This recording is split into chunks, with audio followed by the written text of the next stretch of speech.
La croissance, c'est le conflit du vieux et du neuf, disait jadis Henri Guiton. Mais qu'est-ce à dire? Cela signifie que les préférences des consommateurs ne cessent de changer en fonction des nouvelles propositions faites par les entrepreneurs pour mieux satisfaire nos besoins, qui eux par contre sont toujours identiques, se nourrir, se loger, se vêtir, se soigner, se distraire, communiquer, comprendre. Les entrepreneurs nous proposent donc des façons de consommer sans cesse plus sophistiquées. Nous aimons ces satisfactions nouvelles et nous préférons la liberté du téléphone portable au fil à la patte du téléphone filaire. Nous préférons les DVD aux encombrantes cassettes VHS et envoyer des mails plutôt que des signaux de fumée. Il y a donc sans cesse des modes de consommer qui sont délaissés et d'autres plébiscités.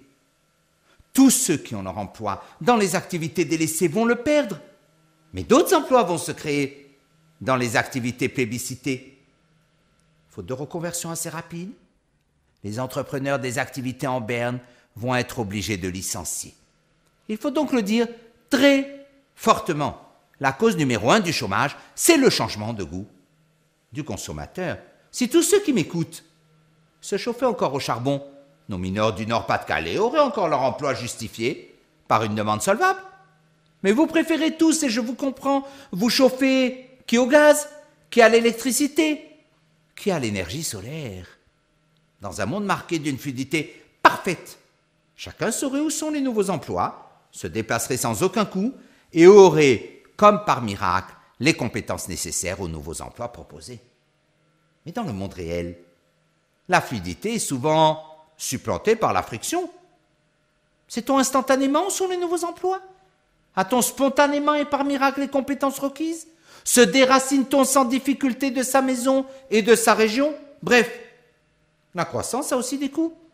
Et pendant la phase d'adaptation, on passe par un temps de chômage. Les retards, les rigidités, les blocages font que la tentation de refuser ces périodes transitoires peut être forte, d'autant plus si un pseudo-magicien prétend avoir plus d'un tour dans son sac et vous promet que l'on pourra éviter les adaptations douloureuses. Ce magicien, il a un nom, Keynes. Il a un objectif, le plein emploi à n'importe quel prix, y compris l'inflation et dans n'importe quelle condition. Et comme tout bon magicien, ses tours de prestidigitation sont innombrables. Les instruments de la politique de plein emploi sont alternativement ou simultanément relancer la consommation, le déficit budgétaire, la création monétaire, les subventions aux entreprises en difficulté, l'investissement public qui aurait ces fameux effets multiplicateurs et entraînants. Comme il est doux et tentant d'imaginer que l'on peut éviter les efforts de remise en cause permanente. On en sait aujourd'hui les résultats. Les échecs de la politique de plein emploi sont connus par tous. Pour s'être drogués à la facilité, pour avoir préféré l'attitude irresponsable de la cigale à la stratégie moins flamboyante de la fourmi. Nous avons un chômage massif, lancinant, persistant, dû à l'inadaptation croissante de notre économie aux conditions réelles du marché. Ici, trop d'emplois. Là, au contraire, une pénurie dans les secteurs les plus innovants. C'est que l'erreur de Keynes est massive. Il ne peut comprendre que dans une économie, le nombre d'emplois est illimité et dépend intégralement des incitations. D'un côté, pour les entrepreneurs, des incitations à créer des emplois. De l'autre, pour les travailleurs, des incitations à les occuper ou à les accepter. Quelles incitations faut-il mettre en œuvre?